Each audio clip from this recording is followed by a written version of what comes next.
Video is actually about SBI PO pre-exam analysis, self-given exam analysis, जो कि mostly को पता ही होगा कि हाँ मैंने दिया था। मेरा पेपर था कल 8 मार्च को लास्ट शिफ्ट में फरीदाबाद।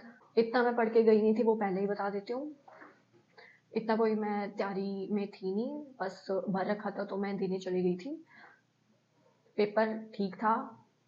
सबसे पहले मैं अपने अटेम्प्ट्स बता ही देती हूँ, जिनको बस अटेम्प्ट्स जानने हैं तो वो तो फ्री हुए। इंग्लिश में 27 करके आई हूँ आउट ऑफ 40, क्वांट में 15 आउट ऑफ 30, रीजनिंग में 20 आउट ऑफ 30। रीजनिंग मेरे को एक्सपेक्टेशन ज़्यादा थी कि मैं इसे बेटर तो ऑब्वियसली कर सकती हूँ, लेकिन नहीं हुआ। बताती हूँ अब पूरा अच्छे से थोड़ा एलेबोरेट करके बताती हूँ।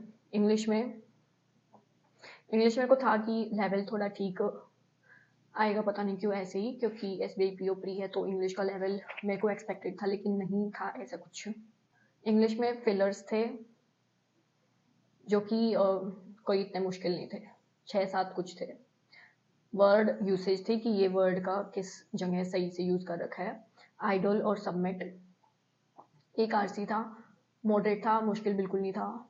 इनफैक्ट जिनकी थोड़ी इंग्लिश थोड़ी एवरेज से ऊपर है तो उनके लिए तो ईजी ही था कह सकते हैं, लेकिन थोड़ा टाइम टेकिंग तो होता ही है RC। सेंटेंस पैराजम्बल थे, बहुत इजी। एक पैराग्राफ पैराजम्बल था जो कि मैंने नहीं करा, और ये RC में से कुछ क्वेश्चन मेरे रह गए तो। और करेक्ट इनकरेक्ट सेंटेंसेस उन्होंने कंफ्यूज करने के लिए पहले इनकरेक्ट कौन सा है ये बताओ दे रखा था, फिर करेक्ट कौन सा है ये बताओ, और उसके बाद फिर इनकरेक्ट कौन सा है ये बताओ। तो ये काफ़ी वैसे ही कंफ्यूजिंग हो सकता है, जल्दबाजी में बच्चों का गलत भी हुआ होगा। ये सब था। इंग्लिश में टोटल 27 हुए हैं। पैराग्राफ पैराजम्बल नहीं हुआ मेरे से। टाइम भी मेरे को ऐसे कोई इतना एक्स्ट्रा नहीं लगा इंग्लिश में। टाइम तो मतलब ठीक था, ऐसे 40 क्वेश्चन बढ़ गए हैं, टाइम वही है, ऐसा सब है। एक्यूरेसी मेंटेन करने की कोशिश करिए, बाकी पता नहीं लगता इंग्लिश में तो। उसके बाद क्वांट तो मेरे को पहले ही पता था कि मेरे बहुत कम अटेम्प्ट्स होने वाले हैं। क्वांट वैसे ही खत्म है।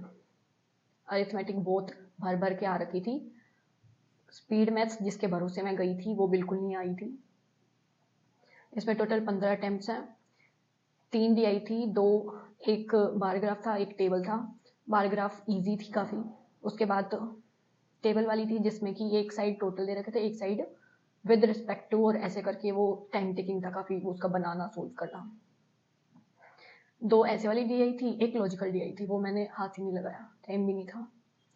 क्वाड्रेटिक इक्वेशंस थी बस स्पीड मैथ से, ना अप्रोक्सीमेशन थी ना नंबर सीरीज का कुछ था।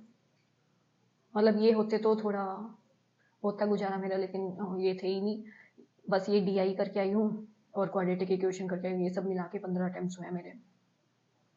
क्वांट में तो एक्यूरेसी रह ही जाती है, तो देखो मेरे को है नहीं वैसे कि होना या कुछ, इतने कोई अटेम्प्ट्स हैं भी नहीं, बहुत ऐसे ठीक ठीक से ही अटेम्प्ट है बस मेरे, अच्छे तो बिल्कुल भी नहीं है। बस यही था। और अरिथमेटिक तो मेरे को पता था मैं उलझ जाऊंगी, तो टाइम भी नहीं बचा फिर लास्ट में, और अरिथमेटिक मेरे से हुई भी नहीं।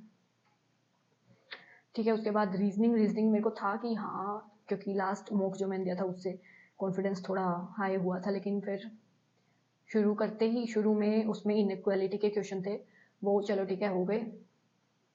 पजल्स थी, पजल एक में ही पहली वाली में ही थोड़ा सा खुद रियलाइज हो जाता है कि हाँ थोड़ा ज़्यादा टाइम लग रहा है, तो वो पहली वाली में ही थोड़ा ज़्यादा टाइम लगा और फिर उधर से ही गड़बड़ शुरू हो जाती है। लेकिन हो गई थी एट लास्ट, अगर होती नहीं ना तो बिल्कुल ही खत्म हो जाता है। पजल थोड़ी वो उधर कंफ्यूज होके काम बिगाड़ा उसने। 8 लोगों की नॉर्थ साउथ सिटिंग अरेंजमेंट वाली पजल थी। डेजिग्नेशन वाली पजल थी, AGM DGM ये वो। स्क्वायर वाली पजल थी, स्क्वायर सिटिंग अरेंजमेंट इन और आउट कॉर्नर पे और मिडल में। मंडे टू संडे वाली एक पजल थी, और एक वर्ड था बैकवर्ड टू फॉरवर्ड या फॉरवर्ड बैकवर्ड, मतलब उसमें काउंट करने होते हैं कि अरे समझ गई ना, अल्फाबेटिकल सीरीज काउंट करनी होती है जिसमें, एक वो वर्ड था। एक और कोई पजल थी शायद, पता नहीं मेरे को अब इतना याद है। तो रीजनिंग का ये था। मेरे अटेम्प्ट है 25 से नीचे तो मैंने एक्सपेक्ट भी नहीं किया था, 25 भी हो जाते हैं। लास्ट में मेरी एक पजल सॉल्व हो गई थी, पजल सॉल्व हुई और टाइम खत्म। मतलब उसके 5 क्वेश्चन भी मेरे बहुत इजीली, अगर 1 मिनट भी मिलती तो वो 5 क्वेश्चन भी हो सकते थे।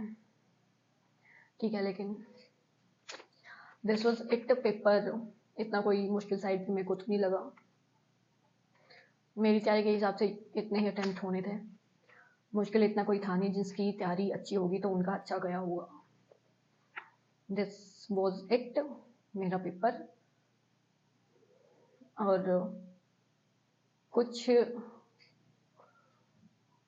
एक दो लोगों से मिलना हुआ, वो भी काफ़ी अच्छा लगा, मतलब इन्विजिलेटर और एक दो एक्सपीरियंस, वो भी काफ़ी अच्छा पार्ट था।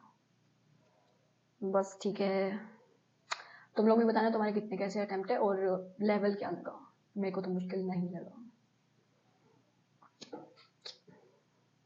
जिसको थोड़ी भी होप है या फिर जिसकी 65 अबव भी है, उनको ऑब्वियसली करनी चाहिए मेंस की तैयारी। बाकी तो अभी 24 तक तो प्री ही चलना है, एसबीआई क्लर्क मेंस की तो चल ही रही होगी। ठीक है।